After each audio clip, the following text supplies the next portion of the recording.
evening, esteemed members. I welcome you all for the study circle meeting on the topic Fundamentals of Funding, an explainer on how to start up financing work. To dwell upon the subject, we have C. Anjan Babu with us. May I call upon the chairman, C. Anjan, to escort the speaker on the dais and welcome him with the glory book.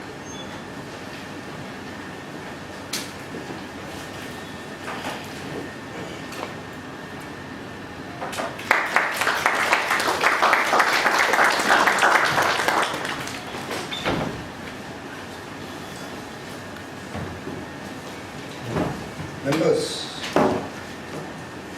the speaker is a very young person, but having said he has a vast experience of 13 years. It's my privilege to introduce to the speaker, C. Anjan Babu. Anjan expertises in various valuation principles, market dynamics, and meticulous finance research. He has 13 years of experience in valuation, financial analysis, and regulatory domains, including the large CA services in Bangalore. A seasoned speaker and author, Anjan delivers guest lectures at professional firms such as ICI, CMA, CS, and BBA, and writes technical papers. He has authored a book published by Springer Publications on early stage startup valuations. He believes success is true success only when it is results in net good for the CA profession, society, and the nation. He is a registered valuer as well. With this brief introduction, I present before you C. Anjan Babu. So, the prize is all yours.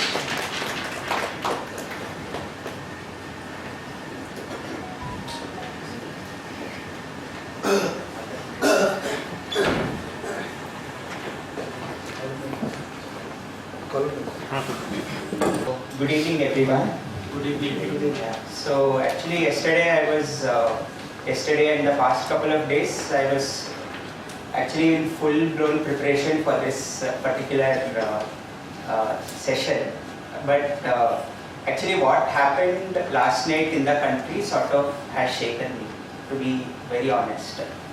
I think the attack at Pahalgam, it is. I think after 26/11, this is the first time we are.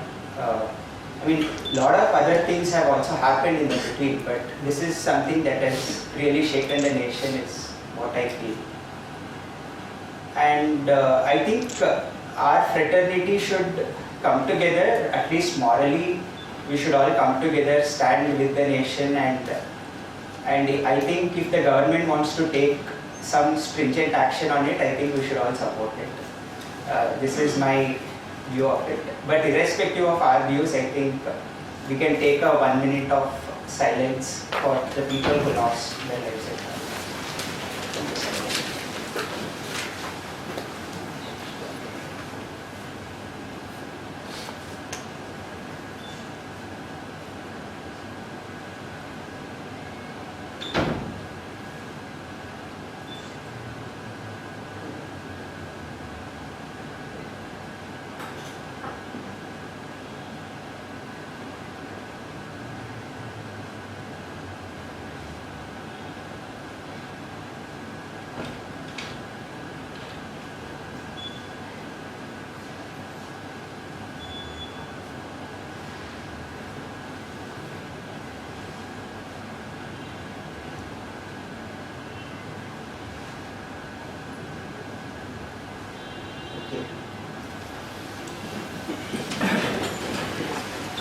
So let us get into learning, and that is how India always bounces back. Irrespective of what happens through the nation, we always move forward with a stride of positivity. So with that, let us begin our session into fundamentals to funding. Constantly keep getting the understanding that our fraternity has all the knowledge base already and very much ready to take on whatever is happening in the startup world and whatever has been happening till now. But constantly what I keep hearing as a feedback from both startup founders and the funds is that even though the knowledge is there, there is a bridge that needs to be gapped, especially in terms of how certain terminologies are used, let us say. Because we will be knowing the concept already, but we will not be knowing the terminology that the startup world will be referring it to as. Right? For example, something like a burn rate. For us, we just think of it as loss or negative cash flow. But they call it as burn rate, and they will have their own formula on what burn rate is. Right? And many times these kind of formula and all, it will not even be standardized anywhere. Like one VC fund may say this is the formula, another VC fund may say that is the formula. So there is never a standardization exactly. So how we adapt to this changing landscape, I think my session aims to do that. While this is one of the things, the second thing is there will be certain hidden aspects with regard to startup funding and how startups work, which are not necessarily covered in our CA curriculum. Because CA curriculum, and in all its merit also, comes from a mindset of a conventional business. Because conventional business is meant to be a profit-making enterprise, or a strive is done to optimize for profit and not necessarily for growth, or not necessarily at the cost of capital for the purpose of growth.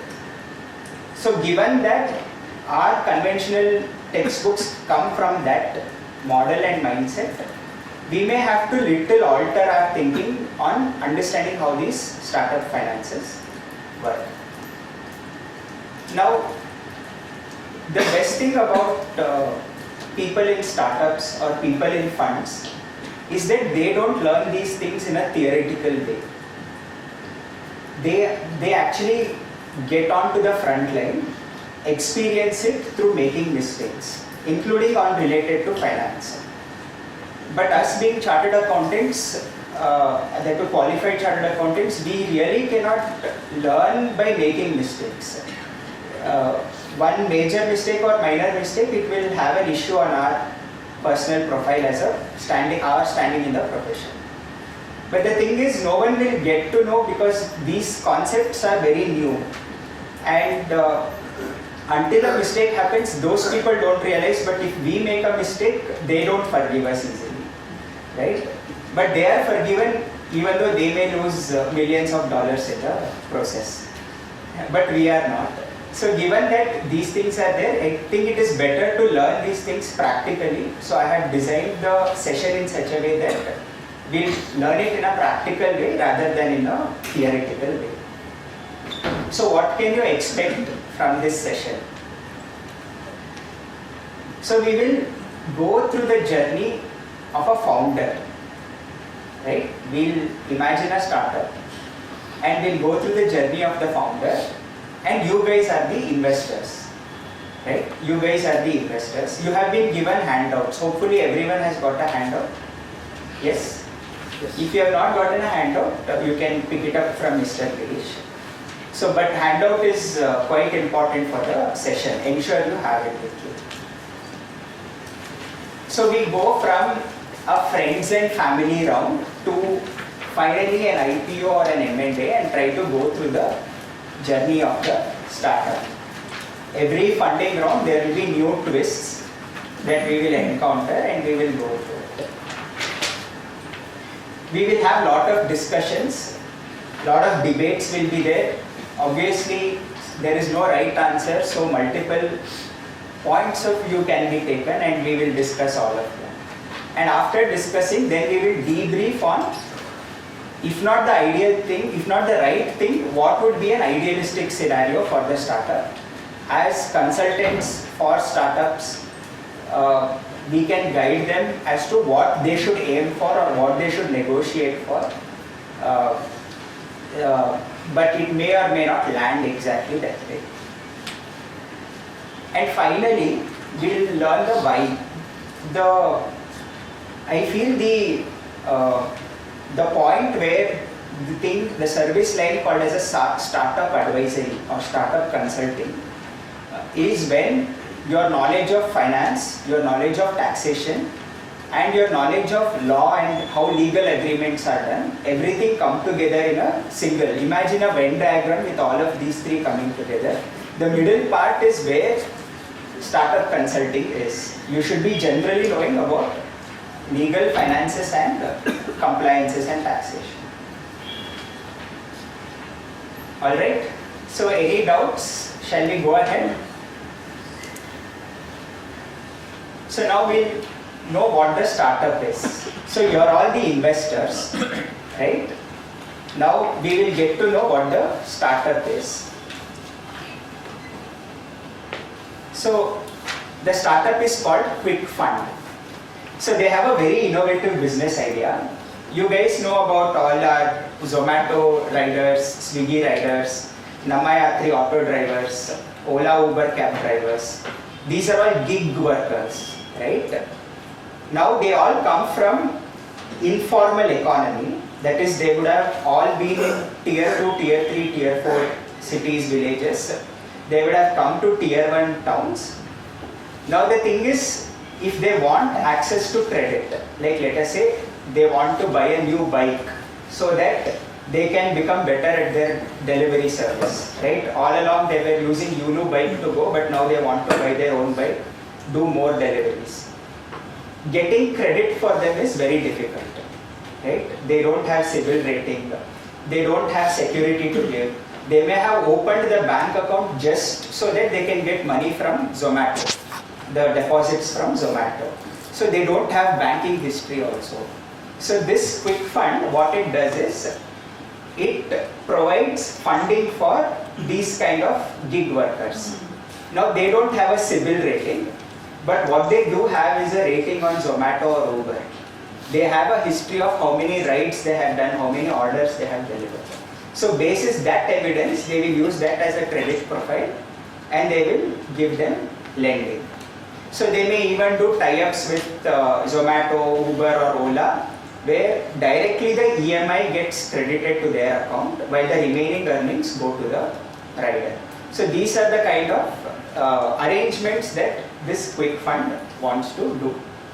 Now they are now only in an ideation stage, a concept stage. This is the business idea. In fact, I don't think there is any business idea like this. If anyone is interested, maybe you can start it by yourself tomorrow after going through all the case study. But this is the business idea. Okay, now they want to scale up.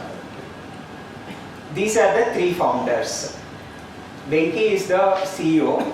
He is a chartered accountant, founder, and he comes from a background in banking and finance. So that is how he knows how all of this can operate. Then we have Akila, who is the Chief Marketing Officer. She comes from a background of financial products distribution. That is, she has worked with the banks where financial products have to be marketed and sold. So this is our person who can potentially spread and get more customers. Jiten is the CTO, maybe an IIT background, who is very good at building products, software products. So he has built multiple B2C products till now. So you can see the three people who are the founders. Alright. Now typically for any startup, if they want to raise funds, the first step is to approach the friends and family. They may have invested all their money bootstrapped and gotten to one level, but the first step is to reach the friends and family and see if any in their nearby circles, someone can encourage them to run the business further. So this is the fact sheet when the friends and family round is happening. Pre-revenue stage company. Pre-revenue means not even 1 rupee is in revenue. They may not even have taken GST registration for all we know. Okay, it's a pre-revenue company. MVP built. MVP is the, can we get the full form of MVP? Minimum viable product. So that means with this product, they can maybe onboard a few people into the app just to see how it works. But there are not too many glitches. It is a functional app, but it's in a very bare bones stage. The UI UX, user experience, user interface may not be too good. They are asking for 25 lakhs in funding. They are asking for 25 lakhs. They are saying they want a valuation of 2 crores. Okay, here are these people who have just incorporated the company. The founder may have spent maybe 10 days to come up with the minimum viable product. Now they are asking for a valuation of 2 crore. Okay, 2 crore in pre-money valuation. What is pre-money? Before investment. Before investment, right?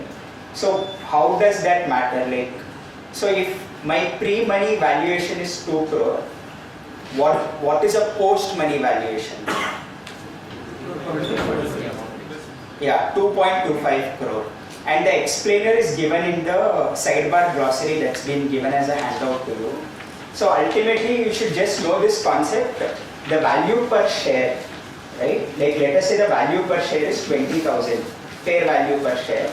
If it is 20,000 rupees, if the funds are raised at a price per share of 20,000, after the fundraise also the price per share will continue to remain 20,000. Okay, but because in the numerator 2 crore will become 2.25 crore with 25 lakh coming and sitting in the cash and bank account. In the denominator, paid up number of shares will go up, proportionally go up. So pre-money, post-money, both will remain, value per share is the same. Okay, this is a very basic concept, but it's very important for you to know this going forward. There is a burn rate of 1.5 lakh rupees per month. So what is meant by burn rate? Operating expenses. What about capex? Is that part of burn rate? No. Okay. So if a company has revenue, can it have burn?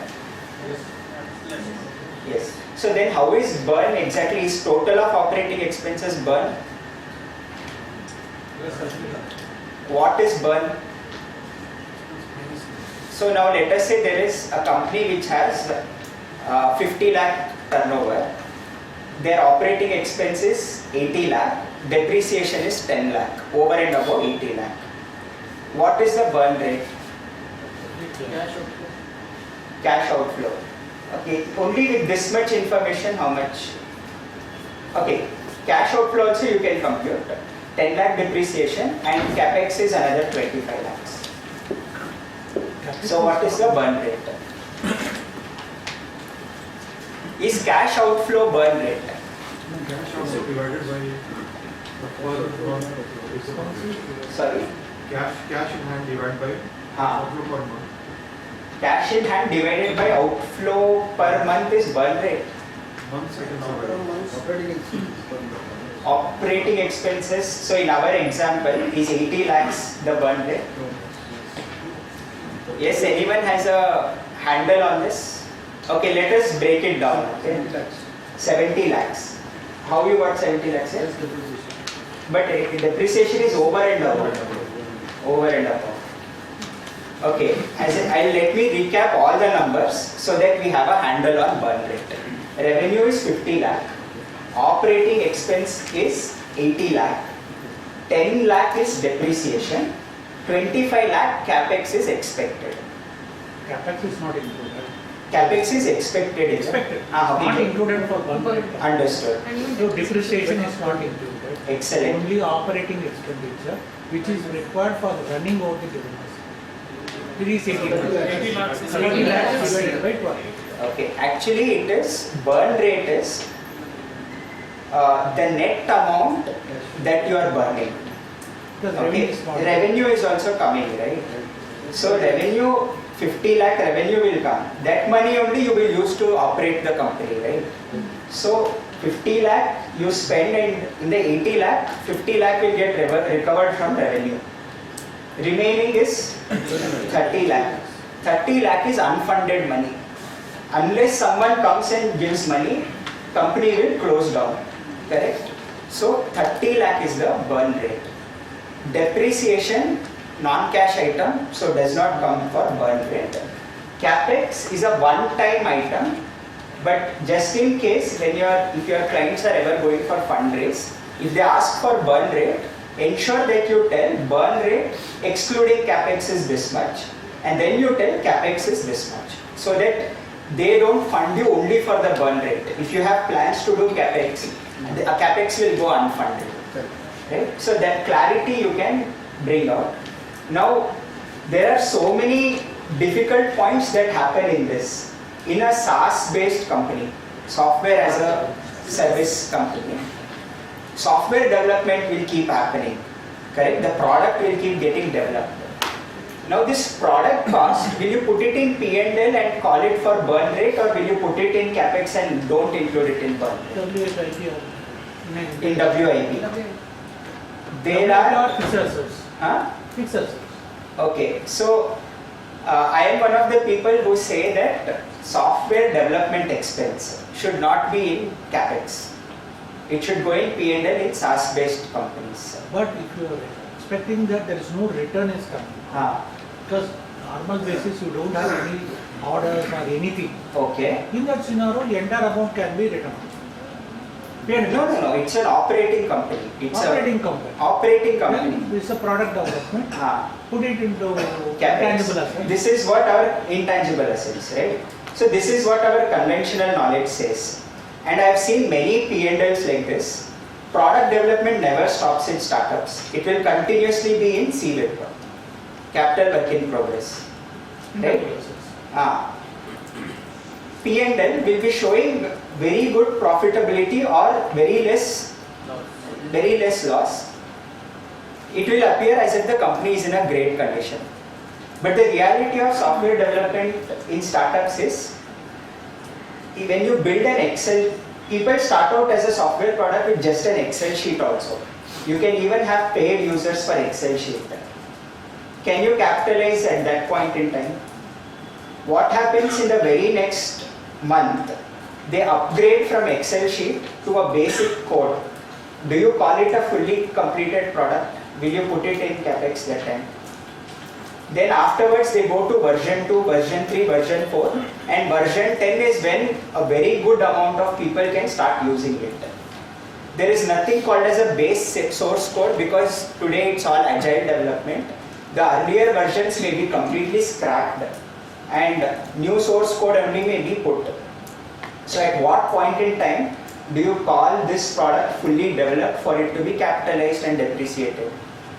Many of them are coming as R&D expenses. Yeah. No, it's not even R&D because it's operational. If you put it in R&D, that means R&D is yet to complete it, and then it has to be capitalized, or if the R&D is it's gone, it's fall flats on it, then there is no use for it. But this is basically development expense put into P&L. So you can take it out as a marketable basis. The particular product it is continuously in market. Yeah, it's continuously. Like, see, we will be having many apps on our phone. It's already in the market. That app will have software update, right? So there is nothing called as a base code also. It gets completely refurbished many times over to make it more efficient. So can we say that it's a sunk cost? it is a sunk cost. Yes. That is why. So it's OpEx. Yes. So generally, why I brought this topic up is, when I speak to the people in the startup world, they will laugh when we say we put it in capex. They actually laugh at us. I don't consider this capex because if company goes belly up, I cannot sell this asset and get proceeds from it. It doesn't have any marketable value. At the same time, what I saw 15 days back, that same capex is not there today. In what confidence are you calling it capex? If you put it in CWIP, so much expenses are getting incurred, but you will never depreciate, and client unnecessarily loses out on depreciation benefit in income tax. Correct? So, what appears logical to me is that only, since it's not the product keeps changing every now and then, better to push it into P&L.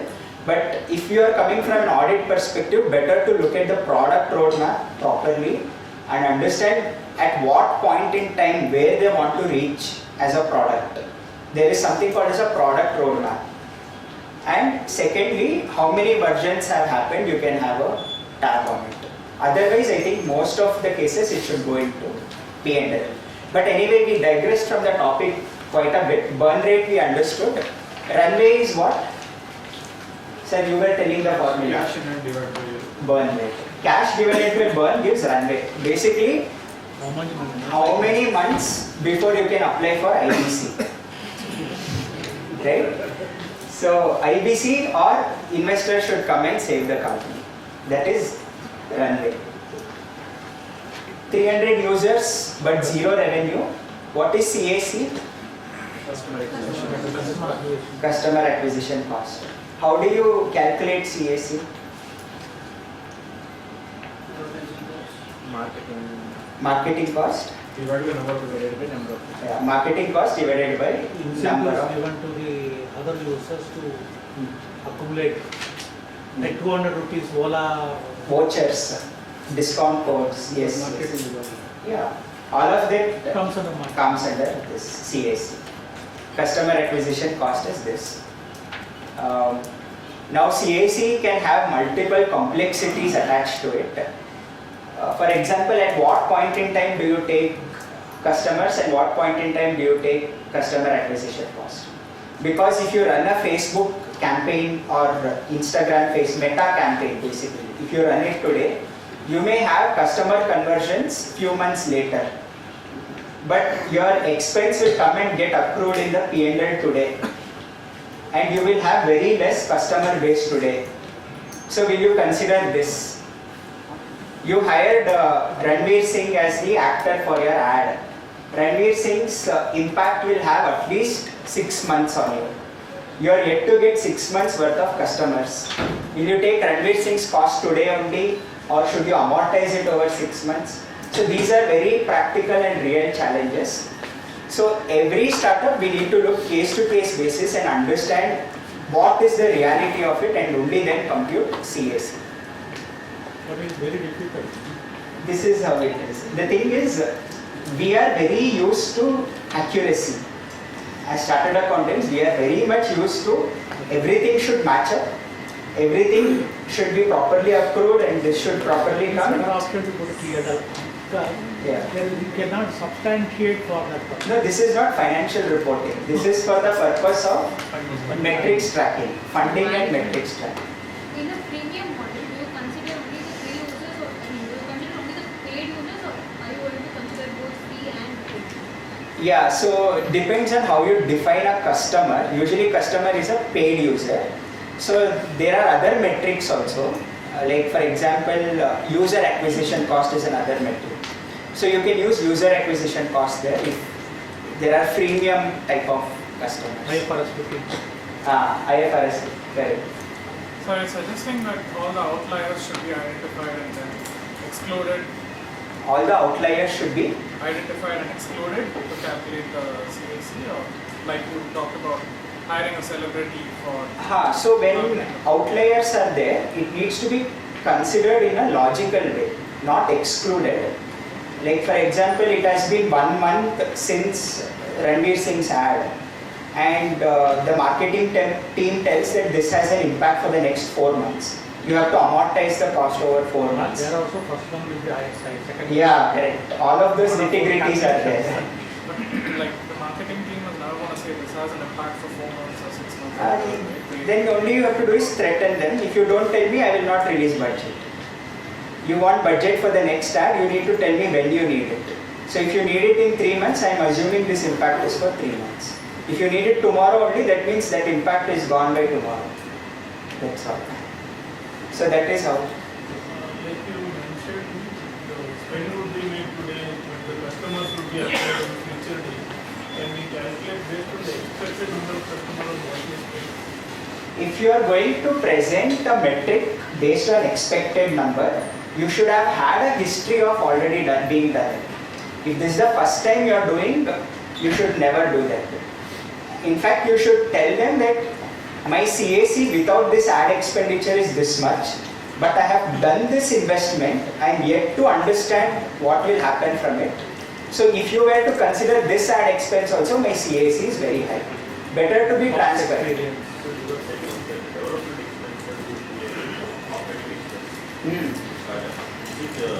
Only for the software line or is it for all the Generally where, as I told you, software products are there, this is the situation. But in case of, let us say, tangible goods products, again you need to study the nature of it. Most of the time what will happen is R&D expense will be there in tangible product thing. In that, I believe the research should never be capitalized, only the development cost should be capitalized. Research, even if it yields positive result, you should not capitalize the research. But the development cost should be amortized on the life of the product. Development cost should be amortized over the life. Yes, it becomes IP, intangible asset. It goes in, it sits in intangible asset, so amortize it over the 5-year time period or whatever. We should test it for impairment. Right? We should? Test it for impairment. Yes, every year you need to test for impairment. So, I mean, as I told you, it should be amortized over useful life. So that useful life testing happens every year. CAC there is not amortized. No, this is product development cost what we discussed. This is not CAC. Alright, so let's move on to the friends and family round. Alright. So before we move, I want you guys to genuinely think Venki, who is the founder, he is either your brother or uncle's son or something like that, a brother, a cousin or a nephew. Just genuinely think he is that. Genuinely think he is a family member and he has approached you. And genuinely think you have to write a check which will have a debit on your bank account later. Okay? So only then this will work. Only if you visualize it will work. If you don't visualize, you will just be viewing it like a cinema. But it is very difficult to get a funding from families. Or is it? Impossible. If you get a file from family sources, Yeah. that is a difference. But what happens if, one of the famous startup founders because of Shark Tank today is Aman Gupta. What if your relative becomes Aman Gupta and you don't even earn 1 rupee from it? In general. Yeah, but there is a chance, right? Like let us say if you know your nephew or someone has gone to IIM, he has cleared, he was top of his class in IIMs, he has lot of experience in banking. You have some excess funds laying around. Market these days, lot of volatility is there. Nifty keeps going down, right? FD, you are not happy with it, you have already secured your future, FD is proper. You have some money laying around. He has come for funding. What will you do? Because even if the person side think about it, he has to obey all these family matters. Correct. That is the just because challenges are there doesn't mean it's not an impossible. Heavy challenges. Yeah, Cost, challenges if you are calculate the cost, it will be more than the bank fund. I don't think so. Otherwise, the concept of friends and family round only wouldn't be existing. No, if you calculate real cost, Yeah. taking into other costs. So, but let us proceed ahead anyway, thinking that it is possible. So, as I told you, 25 lakh investment, 2 crore pre-money. You guys know everything about the startup. Think of me as representative of Venki and you can ask any question you want before you invest. Okay? Would you invest in the startup? How have you come for 2 crore pre-valuation? How 2 crore pre-money valuation. So very simple. If I give up 25 lakh, if I want 25 lakh investment, I need 25 lakh because that is the cost for my product development. Now, if I don't keep a valuation of at least 2 crore, my dilution will come down less than 90%. If I keep, let us say, 1.5 crore, my dilution will become 80%. if I keep 1 crore, my dilution may become, I may be holding just 75%. But if I continue to hold lot more percentage, I will be able to command a better valuation in the next round of funding. So that is why my minimum valuation is 2 crore. Perhaps with a discounted capital. Okay, let us do that. This year. Let us do that. So my turnover today is 0. I intend to build a product which will cost me at least 45 lakhs. So 2 years later my revenue will start coming in. I am thinking per user I will get a revenue of at least 45,000 per month. Because by the time inflation would have happened, and all I need to do is keep doing user acquisition. By the end of year 1, I would have had a revenue of about 2 crore. Year 3. By end of year 3, I would have had 2 crore. End of year 10, I will have some 400 crore revenue. 400 crores. Yes. So, Yes. when you approach your family members, the first question they will say, why you can't approach a bank for a loan? Okay. Why you are coming? Bank is asking for repayment period. I cannot make money up until 3 years. I will be loss making for 3 years. Also, a lot of banks, just add to that, Yeah. because I've dealt with all the banks when it Yeah. comes to startups. They don't They're very know. risk averse. Yeah. They don't understand startups. Correct. Correct. So the existence of customers, how do you, whether they are correct or sham customers to for the account? How So do you this justify? is friends and family round. Generally, if a family member is telling this is the customers I have, it is taken on face value.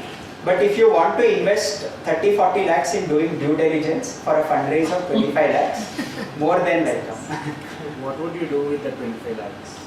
80% will go in product development, 20% will go with trying to establish partnerships with NBFCs and keeping FLDG deposit. I would be more interested in knowing a little bit about the product and how are you different from the competition. Okay, first of all, product is, as I told you, it is a fintech platform that enables gig workers to get access to credit. How we do it is, we tie up with NBFCs. We take the risk of credit by keeping a 25% of the borrowing amount by the gig worker as a deposit, as a surety deposit with the NBFC. Yeah, but only 25%.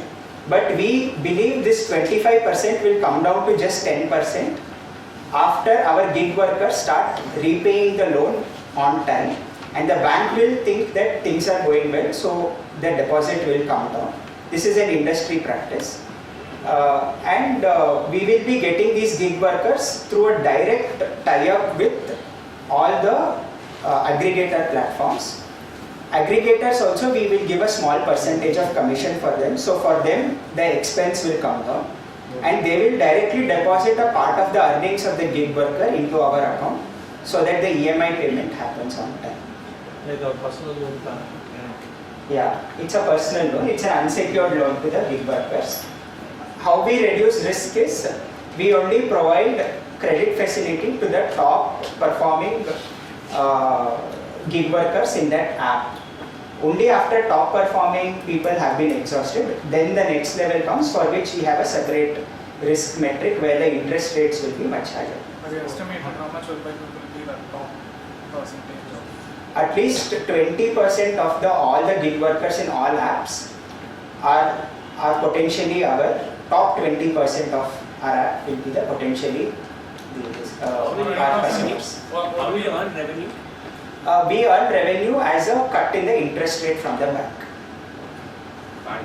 Yeah. How So will you if fund the bank 25% charges, security deposit, sorry, how will you fund the 25% security deposit? equity funding through next rounds. Next round. So Yes. that is also included in the next round, not in this round. Not in this round. This round is only to develop the product so that we can start approaching the aggregators and build in an API between their app and our app. Don't you think this raising the equity round for the security deposit will ultimately, somewhere limit you to grow?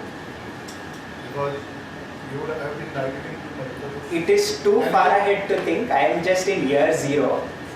So at least over the next 4-5 years, equity funding is what will be required. Debt funding is impossible. So then your growth is more or less capped. Why? But ultimately, if you are raising the equity funding at a certain point, as you said, you don't want to dilute too much. If I am raising equity funding, how am I leveraging? If I was debt dependent, my growth was stopped. My growth has a ceiling if I am dependent on debt, because my growth is only to the extent debt is possible. If I am equity dependent, if people have confidence in my business model, I can get money from Bloom Ventures, Fireside, Peak XV. Dilution also has to be. Sure. So, anyway, this model works on a debt See, I am giving you my 10 years of savings. And I know that in traditional business, 85% of the business don't last more than 5 years. In startup, it is 99% don't last more than 5 years. How are you confident that you as an individual will last for 5 years? So my only suggestion to the friend and the family is never to give your life saving. I am telling you as a startup founder only. Only if you have money to spare, you give me. This is a chance in business I am also taking. Risk factor is 100%. Risk factor is 100%. Only 1 in 50 chance of it becoming successful. So 25 lakhs will give you runway of 16 months. Yes. So this product will be there only 3 years. Yeah. How about the runway of 3 years? So the remaining runway, after 6 months of friends and family, I will be approaching angels. So angel funding. I have already started thinking of approaching India Angel Network. Sorry? When will revenue start coming in? After 1 year. Initial revenue will come. Government funding is possible. Government funding is not possible. We are applying for grants with government, but government funding is actually not possible. Zero. Government funding is possible if you are registered with some incubator. Startup, yeah. Then up to 50 lakhs government funding is possible. We will try to get that. If we get it, in the next round of funding, lesser dilution will happen for you. What's the estimated valuation in the next 5 years? So we are planning to hit a valuation of 10 crores in the next funding round, angel round. And in Series A round, we are planning to hit at least 70 crores, 75 crore valuation. These valuations are just numbers. Roll out just like that. You said you spoke about 20% size, right? So what's the market size if you take 20% of the top tier? So there are about 8 million gig workers in India, just in tier 1 cities today. So 20% of 8 million is 1.6 million. So which is a very sizable number just in the tier 1 level. But these aggregator platforms are rapidly expanding in tier 2, tier 3 cities also. So we are estimating at least 5 million target user base in 80 years. We are not concentrating all these things. Yes, because So we have to restrict to the 80 million. 8 million. Yeah. So what is the in Bangalore or wherever you are starting with? So what is the? Where the place of business? As of now in Bangalore. Bangalore, then automatically Bangalore people only have to go. Yeah, as of now, because we need funds to expand. And who's your competition? Currently people are borrowing from microfinance companies. Microfinance companies are already facing a crisis of their own because they don't know on what metrics to evaluate borrowers from unorganized sector. We are developing a lot of AI models where all these orders and ratings that they get from customers are considered in our LLM model, and we will be doing the data mining to get the best borrower class so that our delinquency ratio is very less. So since you are dealing with a very restricted or a regulated business which is banking, so how would you comply with So I believe RBI wants to get credit access to worthy people. As long as our business model sticks to the fact that we want to give credit to people who deserve it and who are ready to maintain good credit health, I think our business will succeed. Because as you see, over the period, RBI has restricted FLDG limits, which restricts the growth of. Our idea is to later on get NBFC license ourselves, but we want to reach a certain user base before we go for NBFC license. Getting an NBFC license opens us up for issuing NCDs also in the future, but as of today, those are all very far off. So I can only give 1 lakh. You need 25 lakh, but I can only give 1 lakh. Sure. Can you make for 25 more other people to pay you 1 lakh? For me, I will close this round only if I get 25 lakhs. And you deposit the money only when the round closes. Okay, how much have you invested yourself? We 3 founders put together have invested 10 lakhs. So the other 2 people working with you, you depend upon them for product development for customer acquisition. What assurance you have that this kind of their delivery, you will not leave them go over to the job? They are also equity holders. Today it's a rough company. It's all running on trust. They also investors. Yeah. Is it your first startup or you have a success rate? This is my first startup. If I was already running a successful startup, I will not come for friends and family. I directly approach Peak XP for my first round of funding. Second question. Now you have an aggregator tie with Ola, gig worker with the Ola, and you are making the commission on that. After taking the money from you, he has discontinued with Ola and he has joined with Uber. How to mitigate that risk? So we assign a unique user code for every gig worker that comes. So if he shifts from Ola to Uber, we know it's the same person. If he goes to Zomato or Rapido tomorrow, we know it's the same person. So in fact, our LLM model data, at the immediate time when we are onboarding him, we will capture all his user name details right away, and then we will do it. I think we have grilled you enough, so you can proceed. Yes. So now I have questions for you as investors. Yeah. Last question, if you don't mind. What do you see as the biggest disruptor? What is the biggest disruptor? Disruptor. Like maybe in 3 years, 4 years. For this business, I think we are only the disruptor. Unless someone else copies our model, which I don't think will happen in the next 4 or 5 years. I don't think we will get disrupted. Copycats are like very common. Copycats are common, and we invite copycats to come. That way we will start having more NBFC partnerships, because the market is large enough for at least 3-4 players to operate. You can also go for insurance also is possible. Insurance? Those are all add-on revenue streams we will do.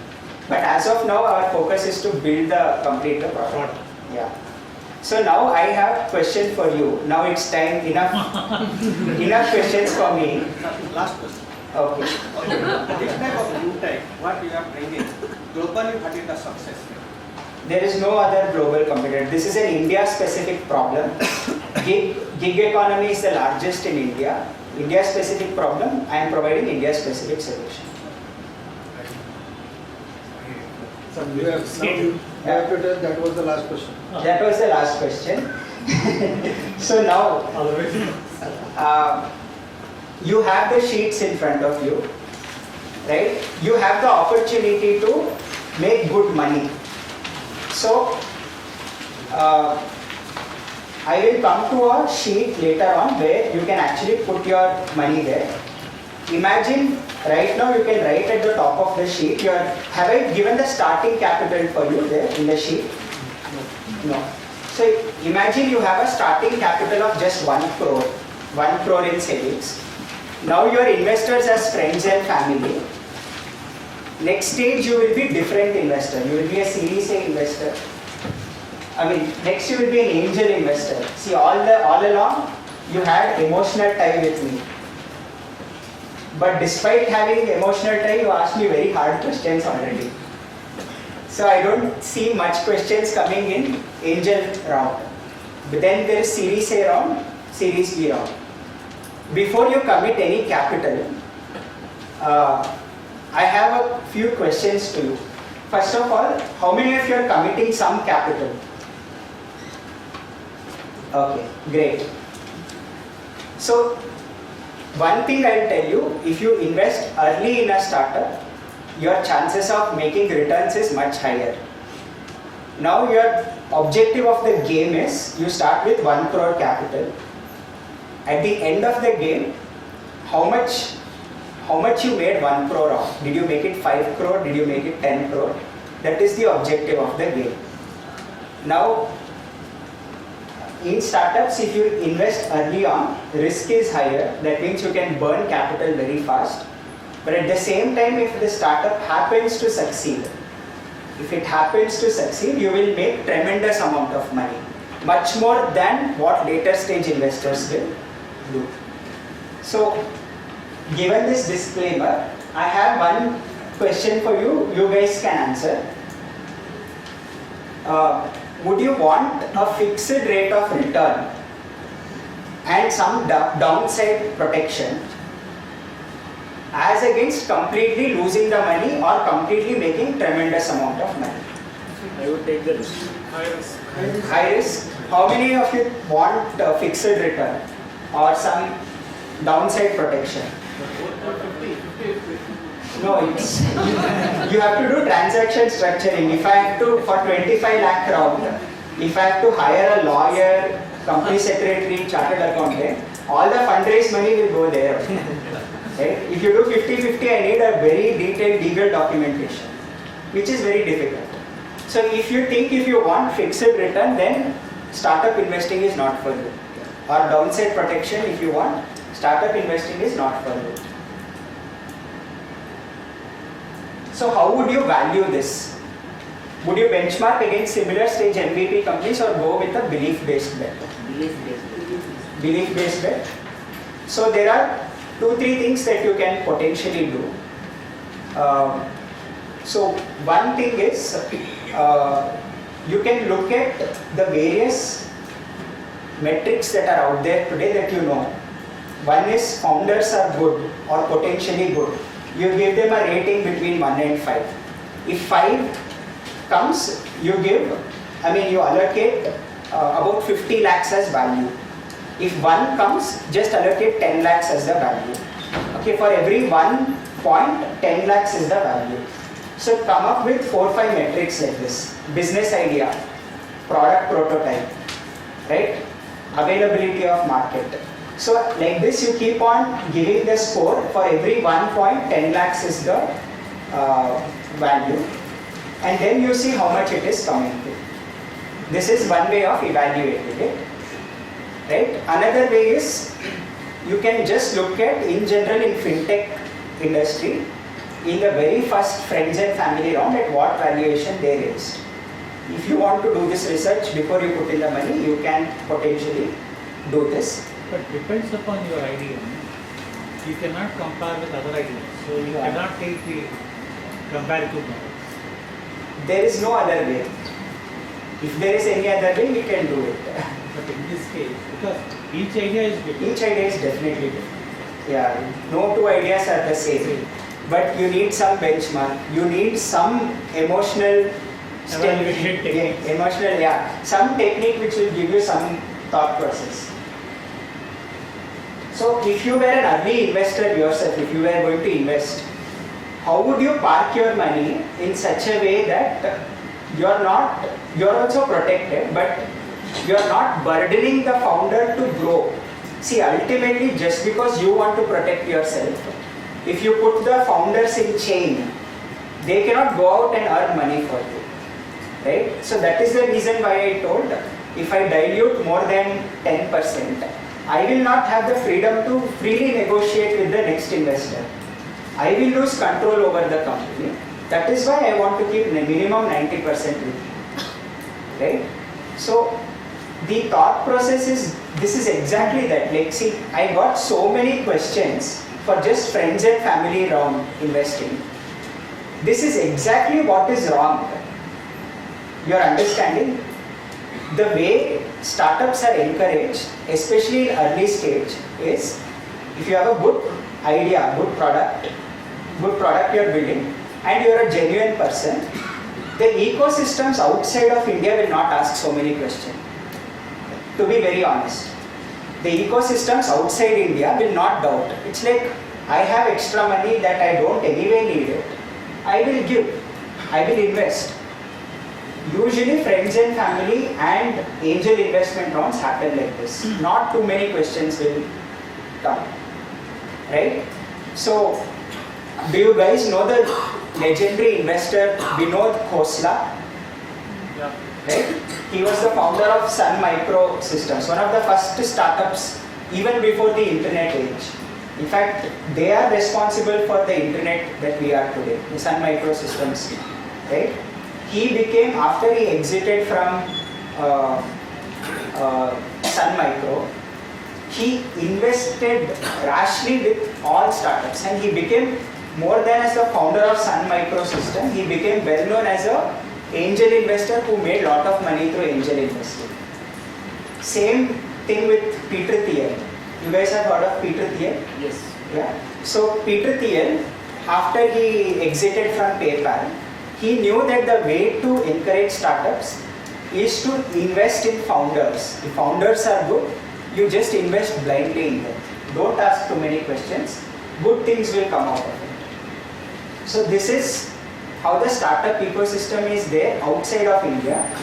In India, despite all of this, somehow we are still trying to make a difference, but you might have heard of our Commerce Minister also talk about the kind of startups we are coming up with.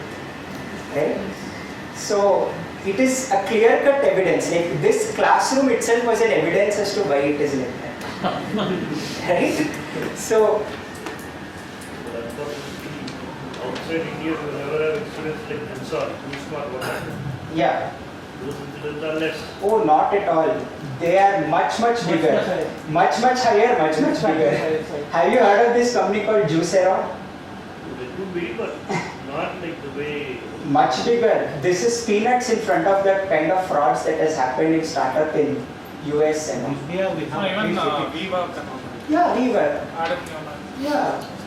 And that blood company was there, no? Blood testing. Theranos. Theranos. Nicola.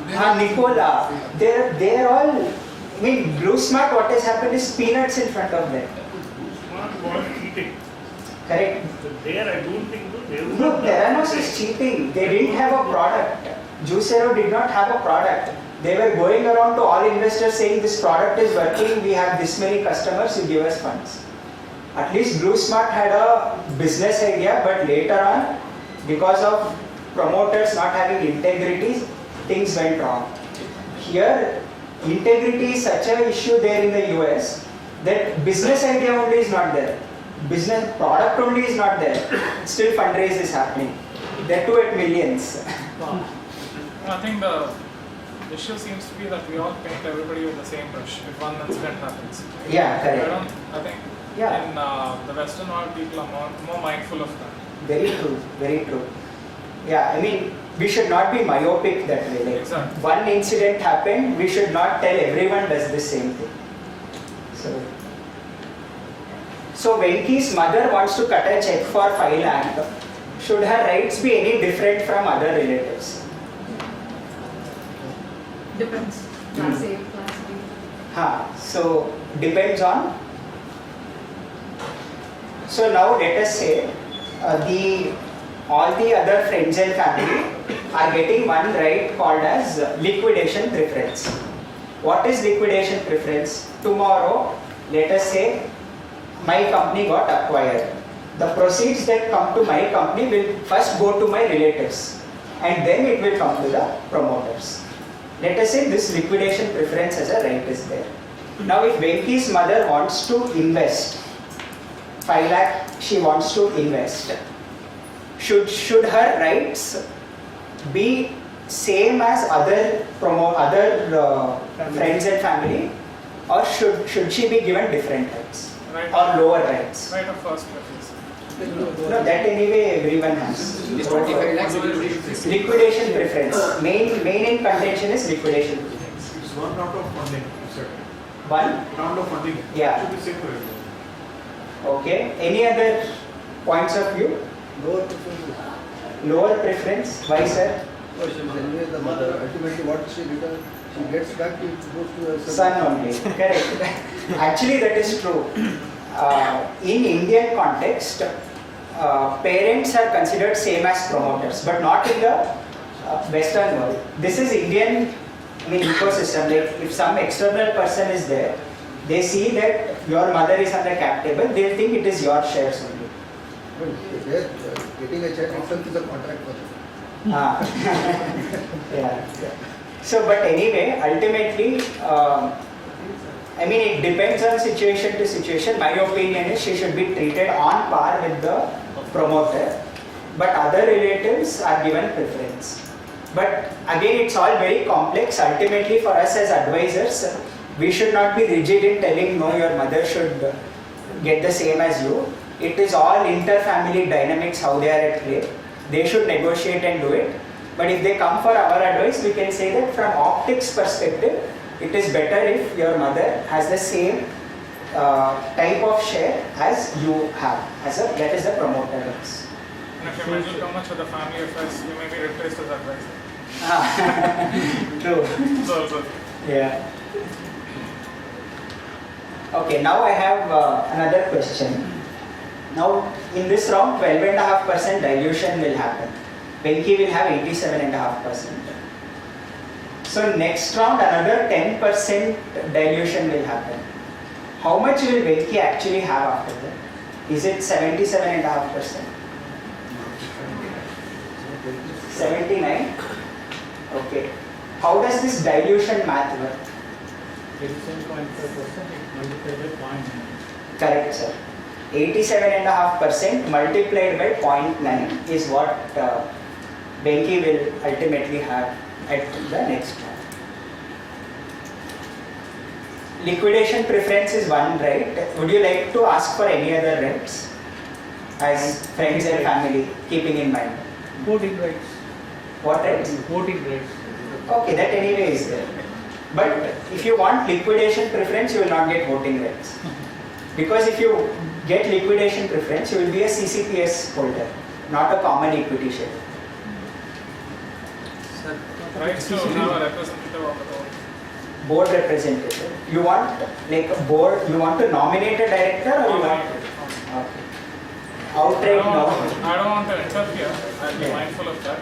Yeah, but outright no. Right to Or as invest. a constructor. Right to invest further. Yeah, that can be given. That is ROFR. Pro rata basis ROFR can be given. If next round happens, can I sell my stake? Exit. I will endeavor to get you an exit, but not an assurance. Okay, any other rights? When liquidation happens, what are the type of assets these people have started? Actually, everything is... Mostly will become zero, nothing will be there. In fact, some creditors will be coming to my house and asking for money. Valuation is nothing. Yeah. Okay, any other rights? Okay. You're right, because the creditors know that the person who has given money in the first round has some more money. Yes. True. So now, what should good investors do in friends and family round? Like if you ever become investors for friends and family, try to keep the terms as clean as possible. Don't complicate it with too many requirements, because ultimately friends and family know that if you are putting money with a friend or a family, it's not with the expectation that you will get back the money or multiple rounds of return, but rather it is to encourage someone. And if you are the advisor to the promoter, ensure the promoter takes money only from people who are just encouraging them and not after them for returns. Because if you have people on your cap table who are like hyenas after you for every rupee of return, it is never going to work out. Startup will never succeed. Your product may be extremely good, but your investor will kill the company. So better to not have such kind of investors. Use standard instruments, use equity share, CCD, CCPS. Don't give some safe notes, convertible notes, or OCDs, optionally convertible debentures, OCPS, some shares with differential voting rights, or partly paid up shares. All of that, don't complicate it. Just one question here. Since we are friends and family now. See, how much do you think in India people, I mean, like the friends and family, really know the philosophy of investing in startups? Very few. But I am hopeful that the situation is changing because, to be very honest, we should also not be too hard on ourselves. We are hard on ourselves as a country because we look at China and see what they are doing. But if you look at the US's ecosystem, right, startup funding ecosystem, it has been a journey from the 1940s, 50s till now. All of these concepts that we are discussing is evolved from the US's startup ecosystem. For us, imagine we went through liberalization phase, right? That was just the 90s, right? And true liberalization started happening in the 2000s when the dot-com bubble issues were happening there. Our people started going to the US, or our people started working for companies here to support US. That is when the true taste of globalization started for us. By that time, any meaningful progress could happen, recession happened, right? And 2011-12, that is when the news of things like startups coming up. Imagine in 2011-12, there were only 3 or 4 VC funds in India, right? There were VC funds only, right? And in 2012 to 20, the boom period happened, right? All valuations started skyrocketing. India started coming up with innovative startups, everything. Just 8-year time period. And before things could go very well, we are seeing all of these things from COVID till today. There is no sense of calm and peace only, right? So obviously we have to be kind to ourselves, but at the same time, much more people are high earners in India today. So I am hopeful that all of these investing philosophies in startups will start getting better. There are so many angel funds today, angel network funds today, where independent professionals just go and sit in angel networks, listen to pitches, and after 1 year of listening to pitches, they may cut a check of 10,000 rupees. Okay? So this is what is happening, but at least people are participating, people are getting to know. Shark Tank, even though they tell out a lot of things which are not in reality what is happening, but at least people are getting invested in ideas of startups. So I think over the next 10-15 years, things will be very different. And many people will regret not investing in startups 10-15 years later. Like how people regretted not investing in the markets, the stock markets. And now everyone suddenly has SIPs on, and all the mutual funds are having the highest assets under management. Similarly, I think I'm hopeful in the next 10-15 years, startups will also get encouraged. Any different controlling authority or not required, sir. Best is not to control. Our IAS officers don't know much, right? To be very honest, we as a fraternity only is finding it so hard to understand all this. Can you imagine IAS officer trying to understand this? So it's that too they would have worked in government companies and all. How will they know? They will not know anything. It's better not to regulate all this. So risk of legislation, change in legislation. SEBI says promoters cannot sell the shares at a particular price. That is there. How we are going to identify such risks? Because I get the equity now, but after 5 years they say I can't sell. Sir, if the thing is in life, if people knew how to predict the future, they would have become the richest people in the world. No one can predict the future. This startup can be considered illegal just tomorrow.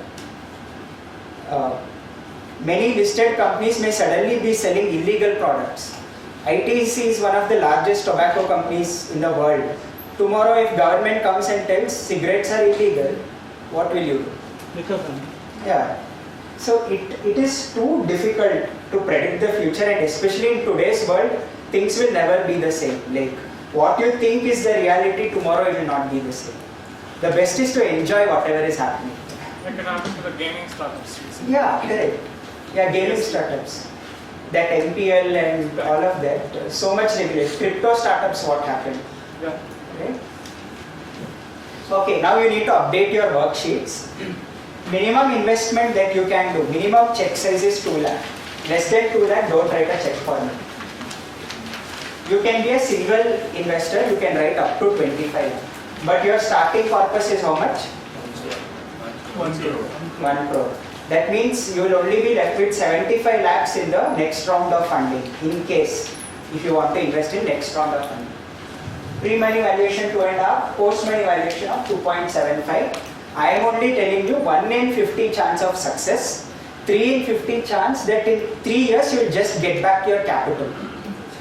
Okay, and 46 in 50 chance of failure.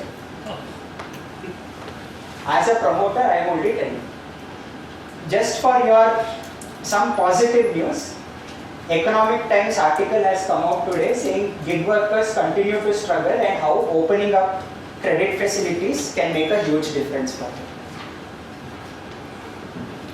Okay, so you can update your worksheets. No, but why are you disclosing this 46 in 50 chance of failure and all this? Because that's what you should be knowing. You are my friend, you are my family, you should be knowing there is 92% chance of failure. No, you put in a big cap here, big font only. Yeah, very big font. No, you should put in a small font and then. Yeah. No, actually, you should put it in very big font because friends and family should know there is 92% chance of failure. If they want to give money even after that, I am very happy that they are encouraging me. In fact, this is how startup founders should be when they are raising funds from friends and family. So that It's a number handout for you. Last handout. Everyone got no handout? So in this table, in the first table, write the round, friends and family. You have updated, right? Investment type is equity. Stake received, how much ever you are investing, like let us say if you are investing 10 lakh, 10 lakh divided by 2.75. That is the stake you receive. 2.5 is pre-money, post-money is 2.75. If you do 10 divided by 2.5, your mathematics is wrong. Because you get the stake after you put the money. So as soon as you put the money, the company valuation will go up from 2.5 because cash and bank only will have that much money. Right? So 2.75 is the post-money. Stake sold nil. Current equity, it is basically closing balance. That last but one column is closing balance. I have kept notes if you want to make any. If you had any thought process for the future, you can just write it down. And stake sold is nil. Stake received is how much ever money you are putting in divided by 2.75. All of you should have mobile calculators or some calculators. What about current equity? Current equity is closing balance. So you can think of it as stake received is add, stake sold is minus, current equity is closing. Closing is equal to opening, so that's why I have not given opening balance.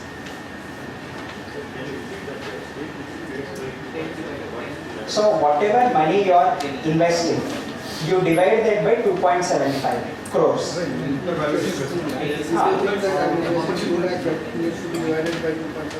Sorry, sir?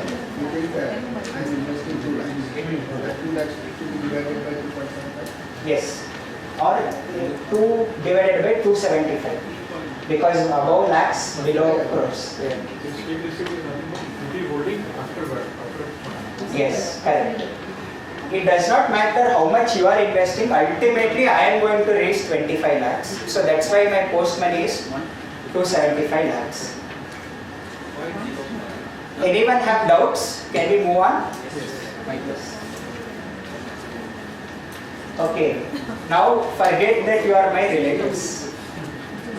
Now you are all independent professionals who are looking to cut some checks and encourage some startups. You are all angels now because you have come to save some startups.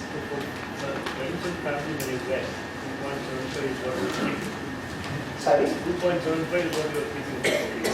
Now, the existing founders, they are not giving up the shares. Yes. That means additional shares will be given. Correct. That's right. That is right. I am not giving you my share to you. entry. So additional shares will be given. Yes, you paid up capital will go up. We have paid up. Then your authorized capital also should be on a. Yes. So now the face value, the difference around will go. Everything will go to security premium. Face value 10 rupees. Whatever, 10 to 100. Yes. So this is the updated stage of the company. Imagine this is 8 or 9 months later. I have come to picture. We have gone from 300 users to 5,000 users. One NBFC partner is onboarded. Of course, product development version 2 is completed. Now the monthly burn has become 3 lakh. Runway of 6 months. We are start from pre-revenue stage. We have started to earn revenue now. 50,000 rupees per month is our revenue, but it is on a pilot basis. I mean, if we don't scale up now, this revenue will also disappear. These are all sort of temporary arrangements through which we are earning revenue. Customer acquisition cost is very minimum because we have not done any IPL advertisements or Big Bang advertisements. It's just 400 rupees per month per customer. Customer lifetime value. Not enough data yet. So what is meant by LTV or CLTV? Correct. How do you compute it? The total value that the customer will give. How do you define value? Revenue, gross margin, EBITDA, Contribution. revenue, contribution. What is contribution? Revenue minus variable cost is contribution. Anyone else have any other thoughts? And what will you compute? How will you compute value after you get contribution? Into number of, if you say, if it is subscription based, number of months of subscription. Yes. And in our case, it is interest. So, how contribution is computed is, forget about this company, in general I will tell you, then we will apply to this company. So let us say there is one customer who has subscribed to your app and your app is 100 rupees per month. Right? That means annual subscription cost is 1200 rupees. Now you have understood one customer will stay with you for a minimum of 3 years. Okay? So how much revenue can you expect from this customer? 3,600. To deliver 3,600 rupees worth of service as an app to that customer, you need to spend about 600 rupees in variable cost. So the contribution is 3,600 minus 600, 3,000. So 3,000 rupees is the customer lifetime value. Now if customer acquisition cost is 400 rupees, I need to invest 400 rupees to earn 3,000 rupees. That is customer lifetime value. So here LTV is not enough data because this is just a 8-month-old startup. We have not yet gone through one full journey of a customer yet. So we don't know when they will repay, whether they will do early repayment, they will be delinquents, or whether they will repay on time. All of that we don't know. So it is not enough data. Or whether they will take a top-up loan. There are so many of these things that are built in, right? Now the fundraise ask is 1 crore. I am going to ask for 1 crore. My pre-money valuation is 10 crore. Now you are all angel investors. Would you, my first question is the valuation okay for you?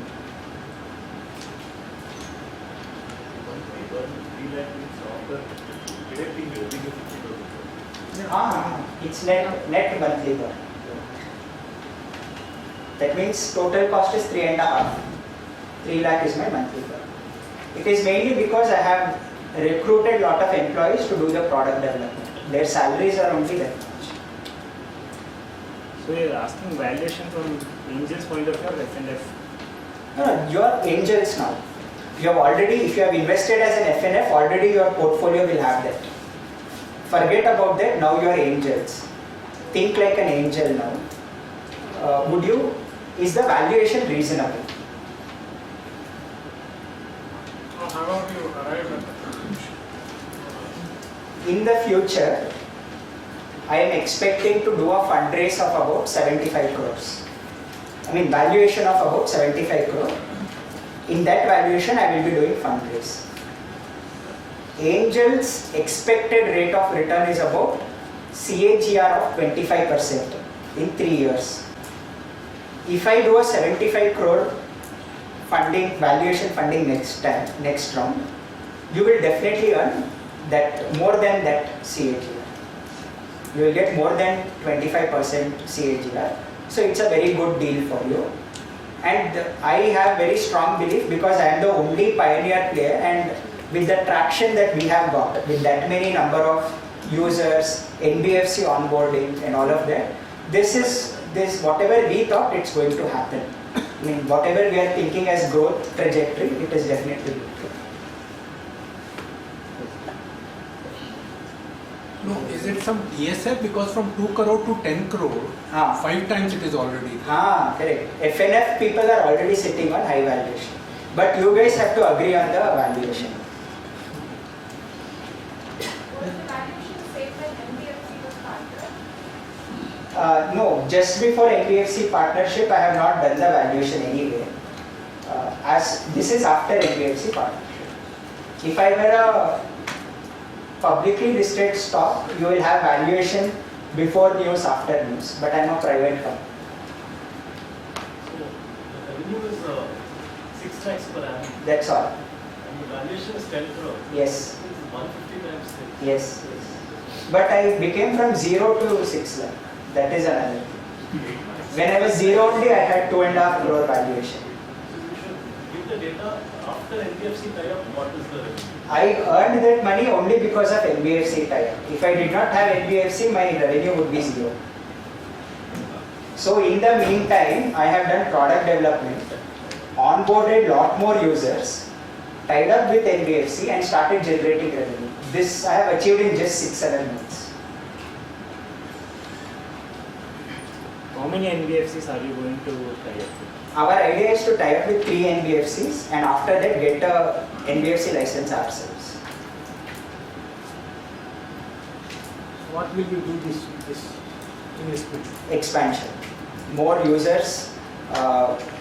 We have to build the APIs for Zomato so that we can onboard a lot more people, and we'll spend a lot more on marketing. Targeted marketing for gig workers. I have already earned from 2 to 10 crores. Can I exit now as a friend and family? I don't have money to exit. If Angel is willing to give you an exit, you may exit. Separately, not through the company. It's okay if you want to exit, but you can. I will introduce you to the Angel. You guys can negotiate and you can exit. There is no buyback. Yeah. The angel is interested in making the players. Sorry? Is an angel interested in that? Making the players right? So would you, as an angel, would you invest in the startup? There was a mention in the note that other angels. One of the angels have come forward to buy out all the other angels at a 10% IRR. Actually, all the friends and family. At a 10% IRR. Sir can contact that person. Yeah. So is a valuation reasonable? Yes, no? What do you guys think? Debatable. Debatable, very true. Can't be decided. So if it can't be decided, can we do something? Are you interested in the company, first of all? No, forget valuation. Are you interested in the company? Do you think company has a promise? Yes. Do you have some money to give to the company? Forget about valuation. Yes. You have some money, you are willing to make profits out of the company. It's just that you don't agree with the valuation. Correct? Shall we come up with a concept to set right this situation? Let us do an unpriced round. Unpriced round. My deal is this. You give me the money that I want to put. I will take it as CCPS from you. Compulsorily convertible preferred share. conversion ratio is not 1:1, 1:10, nothing. It is unpriced. My deal is, I will be raising funds from Series A investor in 1 year. Whatever price gets established there, 20% discount I will give you.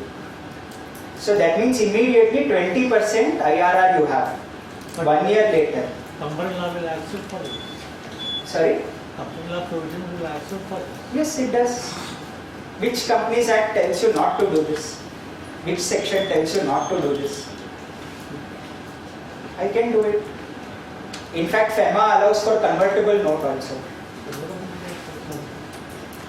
This participatory. Sorry? Participatory notes. Participatory notes are also available.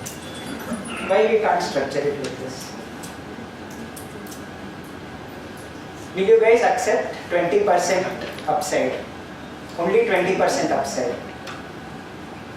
But if you fix up a valuation and the company happens to jump 5x, in fact I am telling it will jump 7.5x because my next strong pitch is 75 crore. Instead of making 20% return, you could have been making almost 750% return or 650% return. But what if the valuation of that company down from the end, it comes down to 10% of it? Today the value is 1 crore. It becomes 10 lakhs only. In that case, will I become the majority shareholder? Yeah, obviously. Yeah. What about your price? Anyway, if the company valuation comes down so much, I don't have interest to run the company anymore. Even if you answer this in the English. Yeah, this is how it is. You have to be very straightforward. In fact, one of the best founders are, they're straightforward, they don't try to hide anything. This is the reality. And for investor also, chalo, like, okay, my money has gone. That's all. Why to drag on the situation for so many years? Right. Exit as early as possible. That is true. Most of the angels, friends and family, they try to exit as early as possible. So in fact, now you have an opportunity from an angel who is looking to buy at a 10% IRR. So now is the what I said. What's your opinion? If you can either take just a 20% IRR for such a risky company, because as sir told, tomorrow it can just become 10%. Do you want an upside when so much risk is there? Do you want an upside of only 20% or do you want an upside of 650%? You want higher upside, right? So that is where the concept of cap comes into picture. I told you 20% discount mein I'll give you next round. You tell me, okay boss, 20%, fine, you give me 20% discount. But if I am trusting you so much, you don't have anything much today, I am trusting you so much, you keep my conversion cap at 8 crore or 10 crore. You keep my conversion cap at 10 crore. That means if you happen to do a fundraise at 75 crore, discount will be around 60. It will come to valuation of 60 crore. 15 crore discount. 60 crore conversion will happen. I don't want at such a high value. You convert to me at 10 crore. Okay. You have anyway pitched to me 10 crore is your value. I am agreeing to it. 10 crore is your value. But just in case you happen to raise next round less than 10 crore, at least I will have 20% return. You are getting the point? Sir gave that situation, right? 10 crore, less than 10 crore. Next round of funding just happens at 8 crore. I will be left under the water. Right? But if you are going to raise at 75 crore, I will not have proportionate return for the risk that I am taking. So I will stick to your number. 10 crore is the value, I agree. I will convert at 10 crore.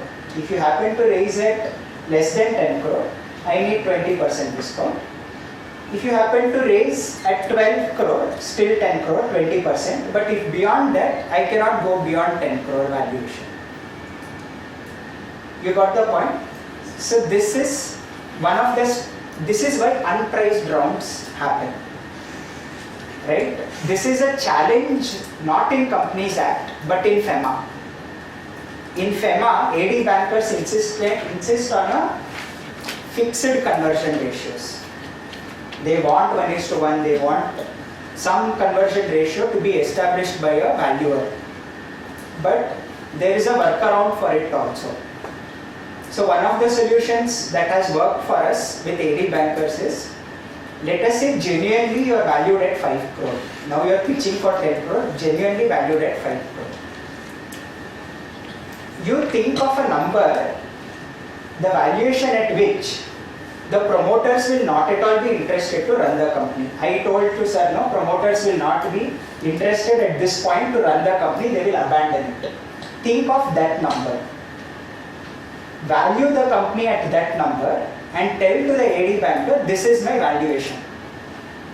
But you tell, this is my valuation, but in case if I get a higher valuation, conversion ratio will be higher. Anyway, he is an NRI, he is getting lesser shares. What for you? I am favoring India only. I am getting more capital, giving him less shares. I am giving much higher than what valuation I am telling. Right? So this is the workaround for FEMA. You value the company at just 5 lakh rupees and tell to the AD banker value is 5 lakh. That's all. CA should give. CA or merchant banker for FEMA.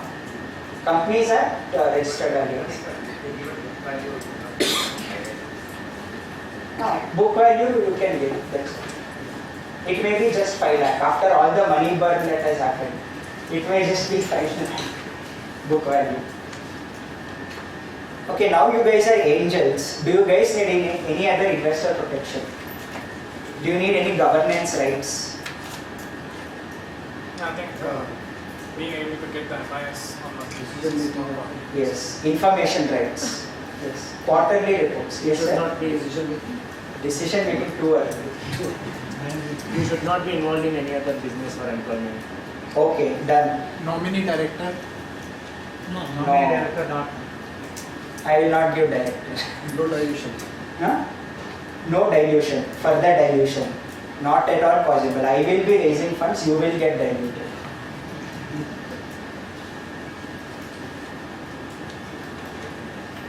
Okay, final structure will decide. Someone asked for nominee director. But instead of at angel rounds, no promoter will agree for a director if it's a very good company. And you must be investing in good companies only if you are an angel. Right? So if it's a bad company, they will agree. Okay, you can come on as director. In fact, they will agree.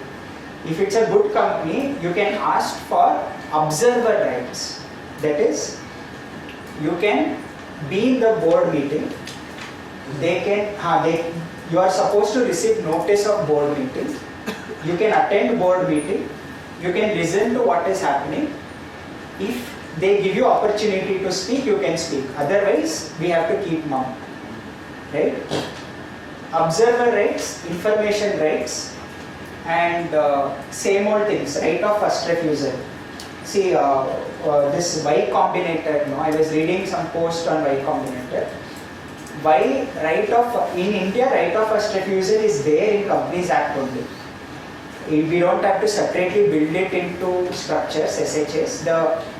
The table A, I think, of AOA, Articles of Association, yeah, by default it gives right of first refusal. But in US it's not like that. One of the investors through Y Combinator was telling that when you find a winner, you should have the ability to keep investing them. It is very hard to get winners. You may have a lot of people asking for money, but there are only a few companies which are true winners, and you would want that ability to keep investing in them. So, right of first refusal is very important.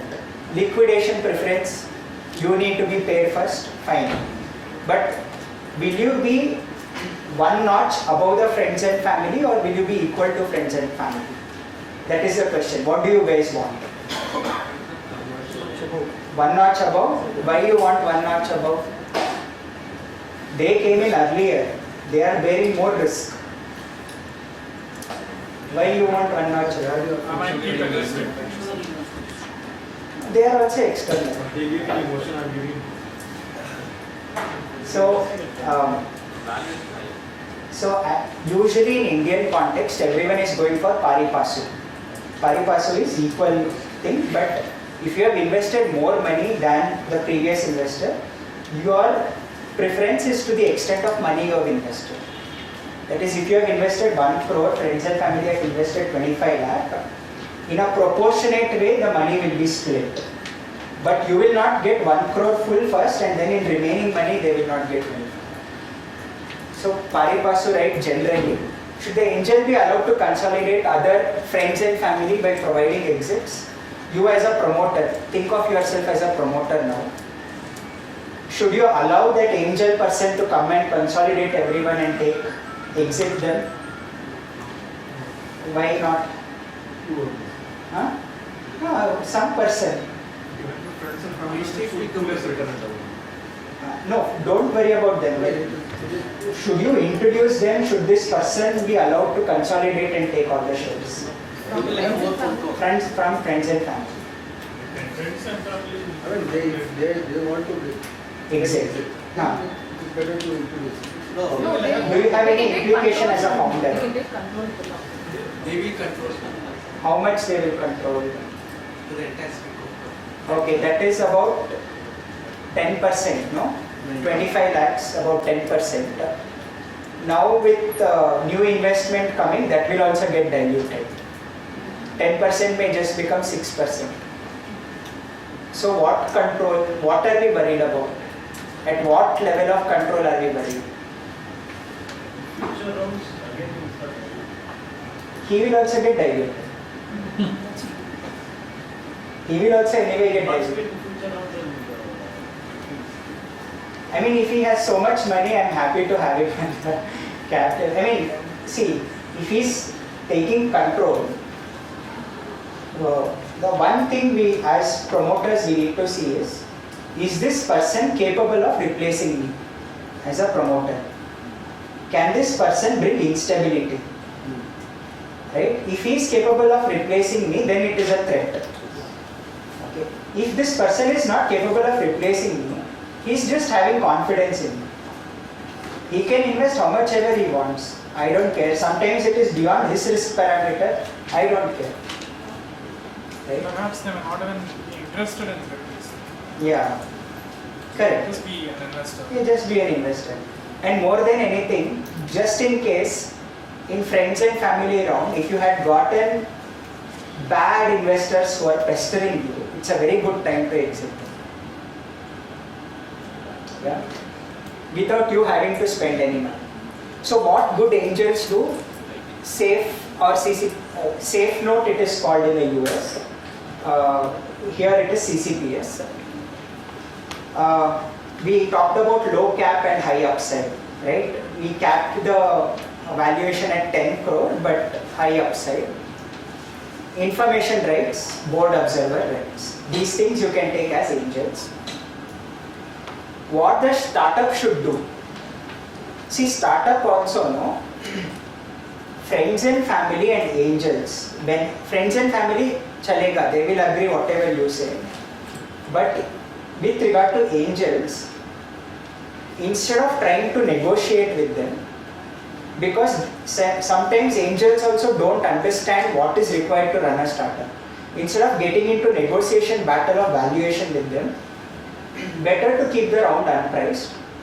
Because if they give high valuation, let us say instead of 10 crore, you did a very good negotiation, you closed the round at 15 crore. There is no guarantee that in the next seed round when you go, a seasoned VC will value you at 15 crore. There is no guarantee. If they end up valuing you at just 8 crore or 7 crore, this angel will be left underwater, right? He would face a down round. in front of you. The oncoming investor will get more shares for the same amount of money than that he gave, which will be very difficult to deal with at that point in time. You may have to compensate him additionally. Then again you will go further dilution. You may have to do some secondary from your own shares to give him so that he is kept calm.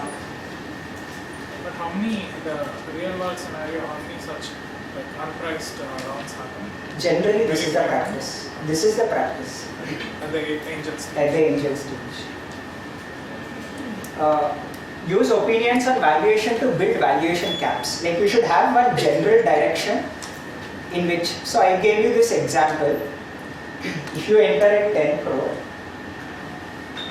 next stage, by the next stage I would have reached a certain revenue, a certain traction in my number of users, my NBFC license may be coming through, or I may have got more NBFC types. That time my valuation may be 75 crores. This thought process is there, no? What will happen over the next 1 year? And if I reach that, are there any evidences of similar companies claiming such valuations? You can build such opinions and you can keep a valuation cap today such that they make a handsome return. The angels make a handsome return.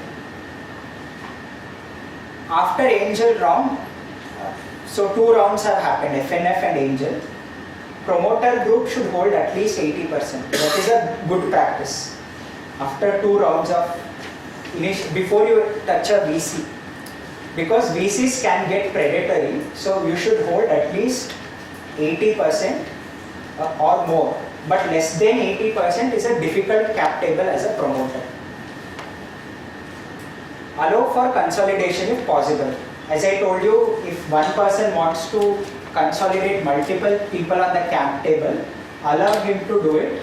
Better to deal with one person who is like a 5-10% shareholder rather than some 10-15 people who are 1%, 2% shareholders. Now time to update your worksheets. Minimum investment of 5 lakh. India Angel Network has committed 50 lakhs, so out of 1 crore, 50 lakh commitment is already there. You can invest maximum another 50 lakh. Maximum investment, okay. Safe note with a 20% discount before the next qualified funding round. And maximum cap of conversion at 8 crores. I had told 10 crore, cap of conversion I have kept at 8 crore. So now this is a safe note. In your handout, round is angel, investment type is safe note or CCPS, stake received dash, you didn't get any stake because this is unpriced round. Stake sold is also dash, current equity is whatever is the opening balance. In the notes you can write cap of 8 crore, discount 20% on next round. 1 in 30 chance of success. Now chances of success is becoming better. From 1 in 50 it is becoming 1 in 30. So whoever invested in friends and family, they must be feeling little happy. Some external news, more banks and NBFCs are acknowledging the limitation of CIBIL score and exploring alternative scoring methods. They still don't know we exist. They are exploring other methods. Everyone updated, it's a simple update. Now we will go to the VC round. First time an institutional investor are coming in. Now forget that you are angels, now you are all VCs. Think of yourself sitting in the principal role of companies like Bloom Ventures, Fireside Ventures or Lightrock. Think of yourself like that and think what valuation, what investor protection rights, what founder encouragements you will have to give. First, I would like to do due diligence. Full-blown due diligence. What is the fund ask? I will tell first.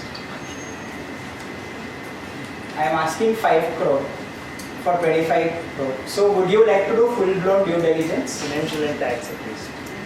financial due diligence and tax due diligence. What will you cover in FDD and TDD? Maybe revenue and contract analysis. Okay. And in tax DD? In tax DD, whether the structure of tax. Yeah, tax structure, if any major contingent liability is possible or tax dispute is possible, and regular compliance checks like filing of GST returns and income tax returns, all of that. So that's actually correct. This is one thing that we didn't understand, right? In friends and family and angel rounds, no one will spend money on due diligence because due diligence is costly. Even a mid-tier firm just for FDD and tax DD will charge about 7 to 10 lakhs. And this is excluding legal due diligence and legal documentation, which can be another 10 lakhs over and above. Right? So 20 lakhs in a fundraise round of just 1 crore doesn't make sense at all. You should know this, the average price cap on compliance of the funding, that is all these due diligences, valuation reports, filing with ROC, legal documentation, that is shareholders agreement, everything put together, and including investment bankers' fees, it should not cross 10%.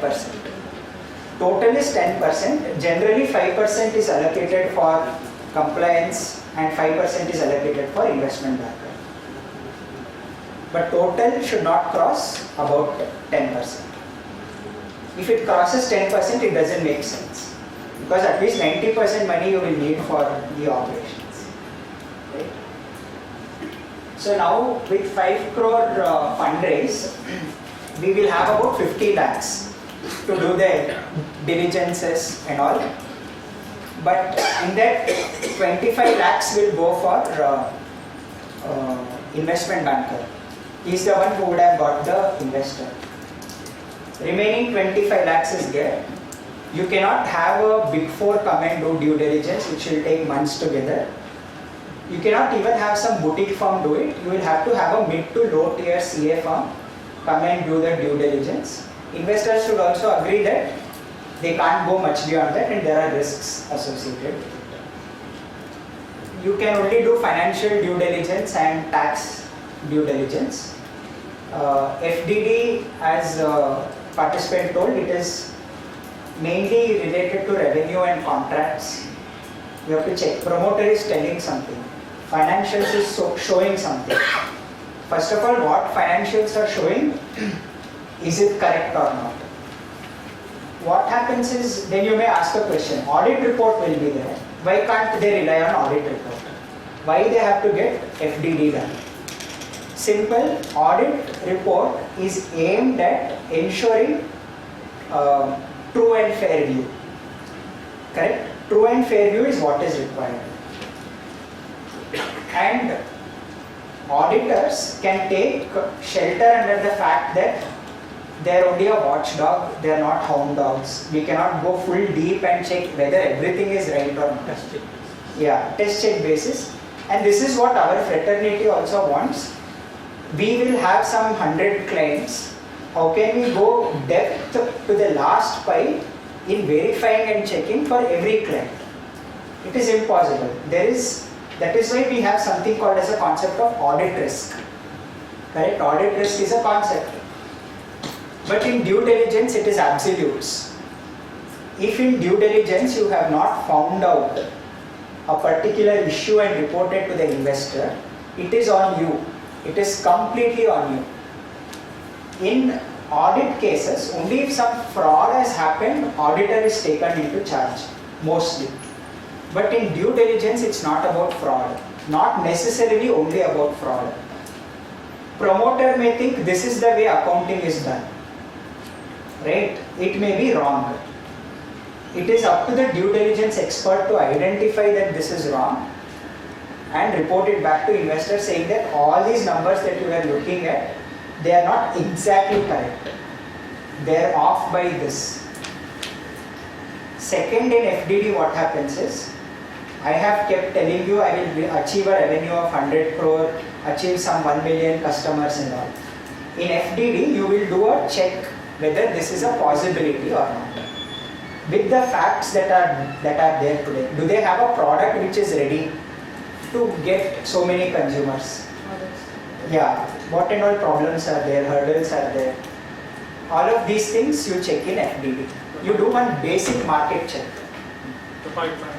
Yeah, the pipeline, orders, pipeline, all of this are something you check. And whether the tie-ups are in place, whether the contracts are going to come through. This is what will be checked. Even for the audited financials, there are a lot of early stage startups which are maybe only 6-7 months old. Not even have the audited financials. Yes. So that is why anyway you shouldn't be doing due diligence for such companies. Usually DD should be done at least at VC round, which is at least 1.5 year old company. These days a lot of angel investors insist on these basic DD at least. I mean, they should also know that there are limitations. I mean, we can upfront tell them what expectations they should have if we are taking the DD assignment.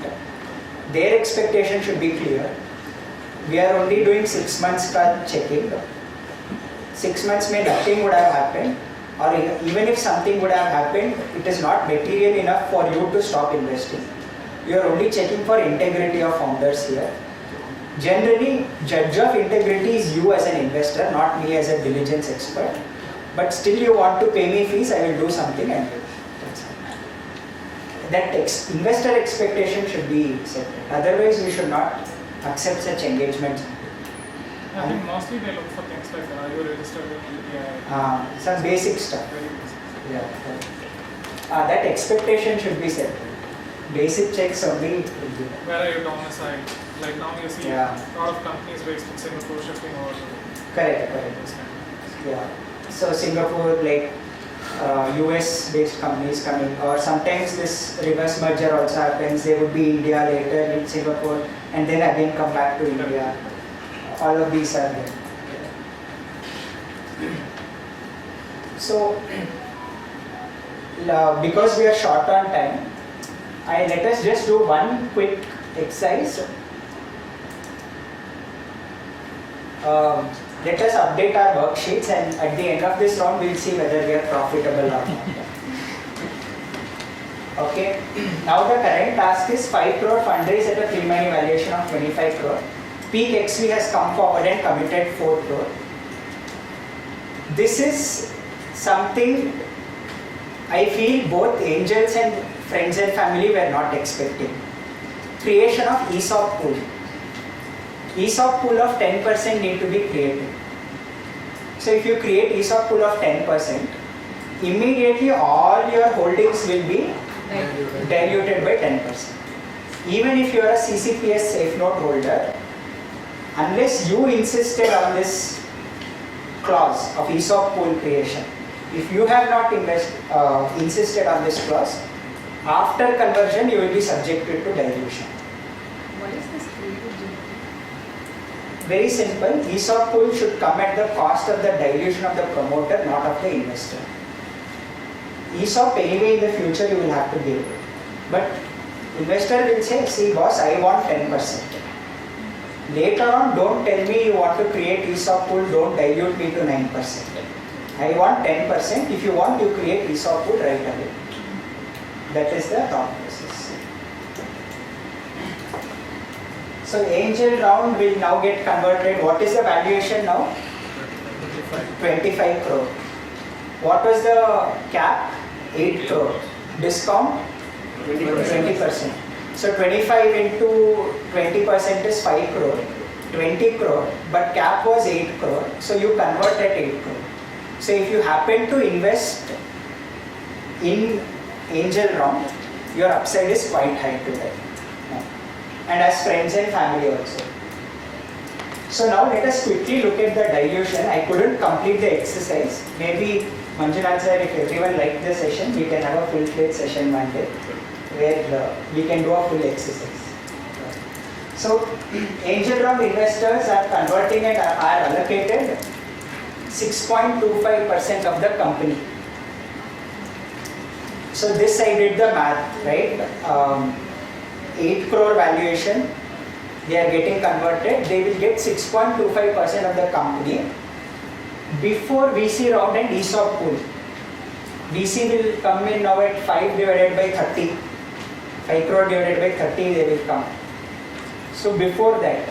And post ESOP and VC round, they will just be left with 4.58%. Because 10% dilution from ESOP and 5 divided by 30, I think it is 1 by 6, 8.66 or 9% or something. So 9% from there and 10% from ESOP, almost 20% dilution hit they have got. So from 6.25, 4.5. So that is why if you happen to be advising angels, you can ask them to be aware of this. They'll get diluted by ESOP pool later, not just by next round of investment. Friends and family are diluted by 31%. They are the worst hit. They are the worst hit because they came in as a priced round investor, 2.5 crore. Then 10% pool, 16% dilution by VC, and now dilution by angel also, angel, VC and ESOP. So total dilution is 31%. So consider these dilution numbers and see how your investment is working out in the worksheet. So if you were holding 5% of the company, 5% into 1 minus 31.25 when you did the friends and family.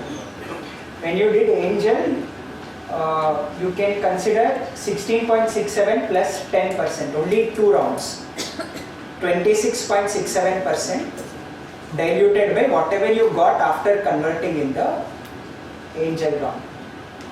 But I think you will still be in a very good upside because from 2.5 crore company has become 25 crore and from 10 crore company has become 25, 30. And will you consider this offer? Peak XV is offering to buy out existing shareholders at a discount of 30% on primary valuation. So Peak XV is willing to give you an exit. If you are a friends and family or if you are an angel, you can exit now. But at a 30% discount on 25 crore.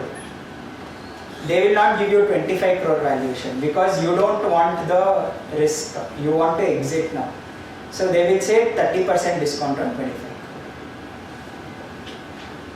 So, I mean, I had lot more built up. Series A was there and after that M&A round was there, but we are out of time. So if any few discussion points are there, we can discuss. When does the private equity comes in? This is all private equity. VC, from VC onwards it's private equity.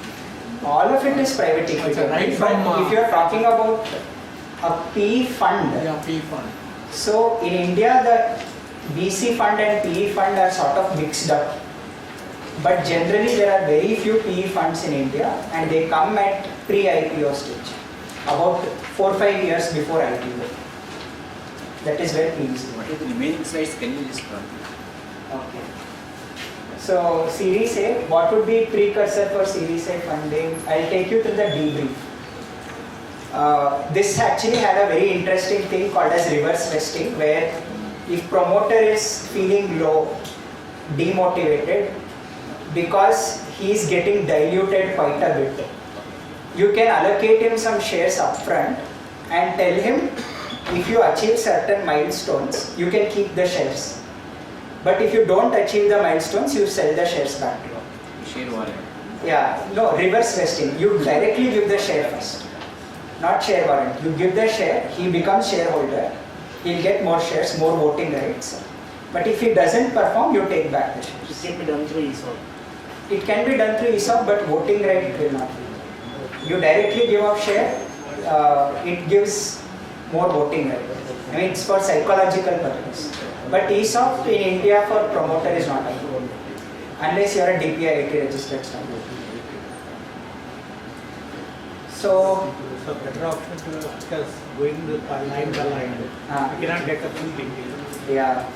Better option to keep it vertical. Yeah. No, I'll just take quickly through everyone.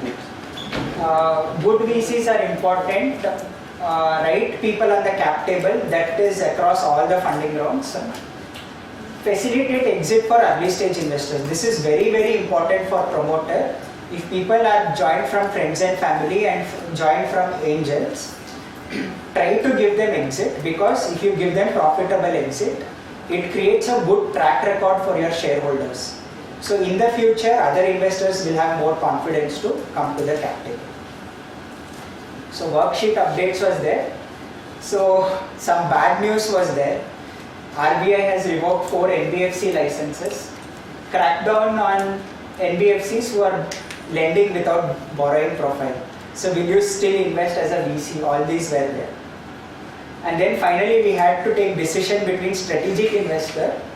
Zomato wants to come as strategic investor, 20% stake upfront they want, but they will value the company only at 2x. Like if your revenue is some 10 crore, they'll give you only 20 crore value. But they're telling all of our riders will immediately get connected to you. And I am assuring to give you 5x revenue. 5x revenue possible. So will you take the decision of taking a strategic investor was there. Then after that, finally we had the risk reward simulation. 4 different things were there. If RBI comes and revokes your NBFC license, what will happen to your valuation? Then Zomato strategy clicks, what will happen to your valuation? Suddenly the number of riders and gig workers becoming NPA is going up, what will happen?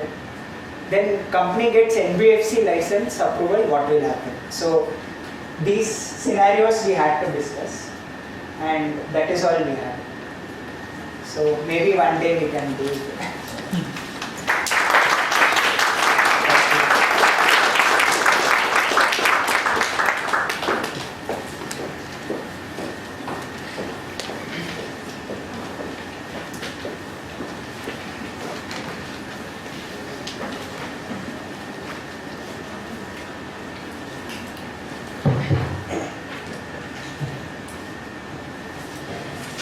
Members, before we present my vote of thanks, I would like to announce a few of the programs that have been scheduled.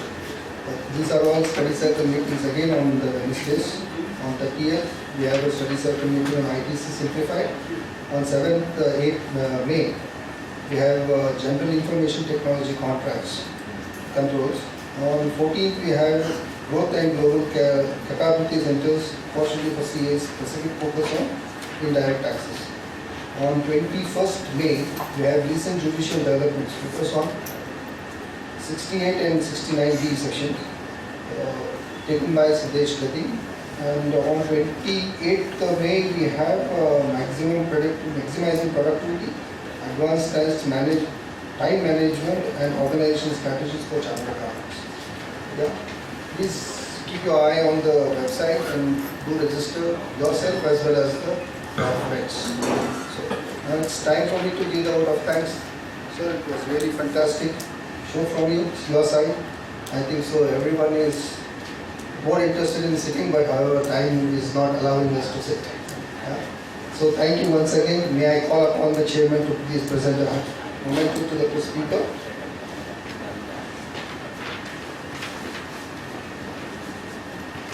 Members, let's join our hands.